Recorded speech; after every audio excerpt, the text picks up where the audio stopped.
Dear students, ionic solid chapter में आज हम एक नया टॉपिक डिस्कस करने वाले हैं जिसका नाम है विलायकीन ऊर्जा और आयनिक ठोसों की विलेयता, solution energy and solubility of ionic solids. और इस टॉपिक में सबसे पहले हम डिस्कस करेंगे कि जो सॉल्युबिलिटी होती है वो किस प्रकार के सॉल्वेंट पे डिपेंड करती है। तो यहाँ पर हम ये देखते हैं कि हम किस प्रकार का जो मॉलिक्यूल है या जो कंपाउंड है वो डिजोल्व करने वाले हैं। यदि मान लीजिए कि हम कोई नॉन पोलर या अध्रुवीय प्रकार का जो मॉलिक्यूल है या कोई कंपाउंड है वो यदि हम डिजोल्व करना चाह रहे हैं तो वो इसी प्रकार के सॉल्वेंट में डिजोल्व होता है जो कि नॉन पोलर हो। यदि हम किसी पोलर मॉलिक्यूल या कंपाउंड को हम डिजोल्व करना चाह रहे हैं तो उसके लिए हम जब सॉल्वेंट लेते हैं तो हम उसी प्रकार का पोलर नेचर का सॉल्वेंट हम चूज़ करते हैं। और यहाँ पर हम बात कर रहे हैं आयनिक सॉलिड्स की। तो हम जानते हैं कि आयनिक सॉलिड्स हैं वो एक पोलर मॉलिक्यूल्स होते हैं और इनके लिए हमें जो सॉल्वेंट जो चूज़ करने होते हैं वो भी पोलर नेचर के होंगे। तो जनरली हम बात करें कि इनके बीच में एक इलेक्ट्रोस्टैटिक अट्रैक्शन फोर्स पाया जाता है जो कि काफ़ी स्ट्रॉन्ग होता है। और इस इलेक्ट्रोस्टैटिक अट्रैक्शन फोर्स को जो सॉल्वेंट ज़्यादा वीक करता है। अलग अलग सॉल्वेंट का अलग अलग नेचर होता है। कई इनके बीच का जो अट्रैक्शन फोर्स है उसको बहुत ज़्यादा वीक कर जो आयंस होते हैं उनको सेपरेट कर देते हैं और उसके बाद में खुद के मॉलिक्यूल्स के द्वारा उनको घेर लेते हैं। तो जितना ज़्यादा वीक करने की इनमें कैपेसिटी होती है उसके लिए हम कहते हैं कि उसका डाइलेक्ट्रिक कांस्टेंट है वो उतना ही ज़्यादा होता है। पर्टिकुलर हम बात करें सोडियम क्लोराइड कंपाउंड की, तो जब हम इसको डिजोल्व करते हैं जनरली हम सबसे पहले वाटर की बात करें, वाटर को एज हम सॉल्वेंट लें तो यहाँ पर जब हम पानी में सोडियम क्लोराइड को हम डिजोल्व करते हैं तो सोडियम क्लोराइड के जो अट्रैक्शन फोर्स है वो वाटर मॉलिक्यूल्स के द्वारा उनको अलग कर दिया जाता है। सोडियम कैटायन अलग हो जाता है, Cl- अलग हो जाता है और ये जो दोनों आयंस हैं ये वाटर मॉलिक्यूल्स के द्वारा घेर लिए जाते हैं।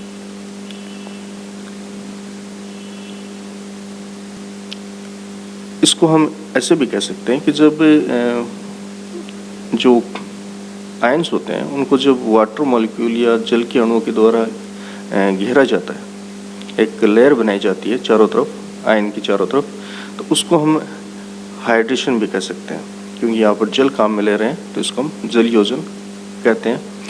और पर्टिकुलर यदि किसी दूसरे सॉल्वेंट की बात करें तो वहाँ पर हम इसको सॉल्वेशन कह सकते हैं। और ये जो प्रक्रिया है जिसमें आयंस को जो सॉल्वेंट या जो विलायक के जो अणु है वो घेरने का काम करते हैं तो उसमें एक ऊर्जा यहाँ निष्कासित होती है जिसको हम बोलते हैं हाइड्रेशन एनर्जी, जल के रेस्पेक्ट में यदि हम बात करें। और यदि कोई दूसरा कोई सॉल्वेंट है तो उसके रेस्पेक्ट में हम बोलेंगे उसको सॉल्वेशन एनर्जी।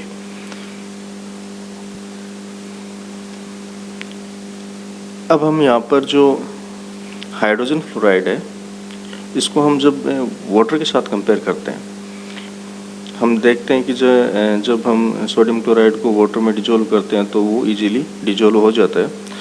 और हम इसकी जो प्रॉपर्टीज़ है वो देखें तो जो H2O मॉलिक्यूल है वो बाइपोलर नेचर शो करता है। और यहाँ पर हम बात करें इसके डाइलेक्ट्रिक कांस्टेंट की तो उसका मान भी ज़्यादा होता है। तो पोलर नेचर की हम बात करें तो जो हाइड्रोजन फ्लोराइड है वो भी पोलर नेचर शो करता है। और इसमें भी जो हाइड्रोजन बॉन्ड्स होते हैं, अब ये जब किसी आयन को घेर कर आप लेयर बनाते हैं चारों तरफ तो उस प्रोसेस में इनके बीच में हाइड्रोजन बॉन्डिंग होती है H2O मॉलिक्यूल्स के बीच में। इस तरह ये एक के बाद में दूसरी लेयर फॉर्म करते हैं। तो ये HF में भी हाइड्रोजन बॉन्डिंग है वो स्ट्रॉन्ग पाई जाती है। लेकिन यहाँ पर जो एक ड्रॉबैक होता है HF में, वो ये होता है कि जो HF है वो जल से काफ़ी वीक बेस होता है। मीन्स ये इलेक्ट्रॉन का डोनेट इजीली नहीं कर पाता है, तो इसलिए जो कैटायंस होते हैं उनको ये अलग करके स्टेबल नहीं कर सकता। यहाँ पर देखिए, ये जो एक डायग्राम में शो किया गया है कि जब सोडियम क्लोराइड कंपाउंड डिजोल्व किया जाता है H2O में, तो ये Na+ यहाँ अलग सेपरेट हो जाएगा और Cl- यहाँ सेपरेट हो जाएगा। और अब ये जो H2O मॉलिक्यूल है इनके द्वारा सराउंडेड रहता है। यहाँ पर सोडियम प्लस के केस में यहाँ इसको ऑक्सीजन के द्वारा सराउंड किया जाता है, और उसके बाद में फर्दर ये जो हाइड्रोजन बॉन्डिंग के द्वारा दूसरे जो H2O मॉलिक्यूल है वो इनसे जुड़कर सेकंड लेयर का निर्माण करते हैं।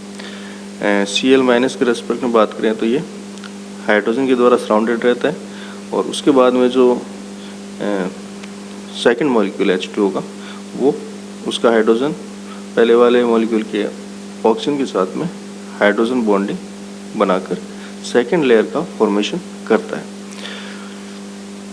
और ये जो प्रोसेस है जिसमें अट्रैक्शन फोर्स वर्क करता है, काम करता है, तो यहाँ पर एनर्जी रिलीज होती है जिसको हम हाइड्रेशन एनर्जी बोलते हैं जल के रेस्पेक्ट में। यदि कोई सॉल्यूशन दूसरा काम में लेते हैं तो उसको हम सॉल्यूशन एनर्जी के नाम से पुकारते हैं।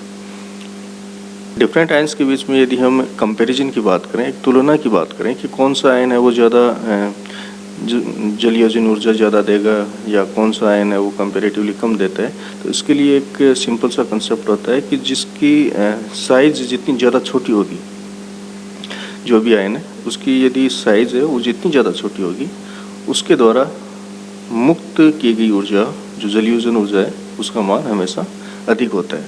कंपैरेटिवली अधिक जो साइज़ के जो आयन्स हैं उनकी तुलना में छोटे आकार के जो कैटायंस हैं उनके द्वारा जो निष्कासित ऊर्जा है हाइड्रेशन प्रोसेस में या सॉल्यूशन प्रोसेस में, उसका मान हमेशा ज़्यादा होता है।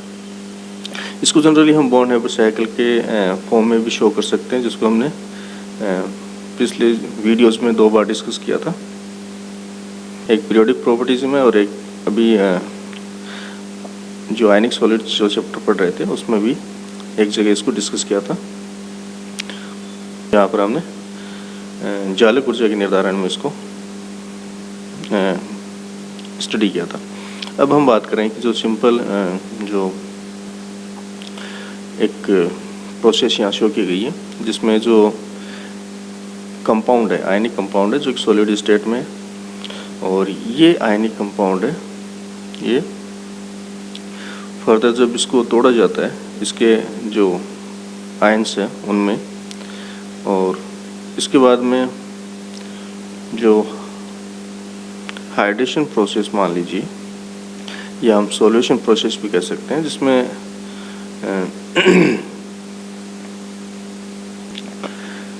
जो एनर्जी रिलीज हो रही है उनको यहाँ शो किया गया है। और ये जो L है ये जो यदि हम बात करें कि MX जो कंपाउंड है इसको यदि हम इन्फिनिटी लेवल पर यदि डाइल्यूट करें तो उस कंडीशन में जो उष्मा है, जो उष्मा निकलती है, उसके लिए हम यहाँ जो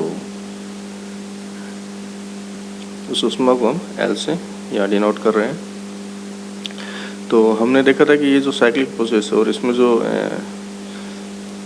रिएक्टेंट से या जो स्टार्टिंग जो मॉइटी है उसके बाद में जो प्रोडक्ट फॉर्म होता है, तो उसके लिए कोई भी स्टेप हम काम में लें, लेकिन जो चेंजेज होते हैं वो इक्वल होते हैं, और ओवरऑल जो एनर्जी चेंज होता है साइक्लिक प्रोसेस के लिए वो हमेशा 0 होता है। तो हम यहाँ कह सकते हैं कि L है L = -U0, और ये लैटिस एनर्जी है प्लस H+ प्लस H-। यहाँ पर जनरली हम जो L है इसको हम विलायकन ऊर्जा के नाम से भी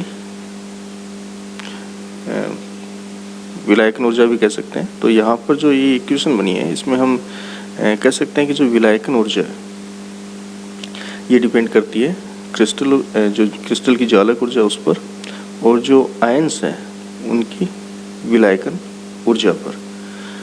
तो इन सब पे ये विलायकन ऊर्जा वो डिपेंड करती है।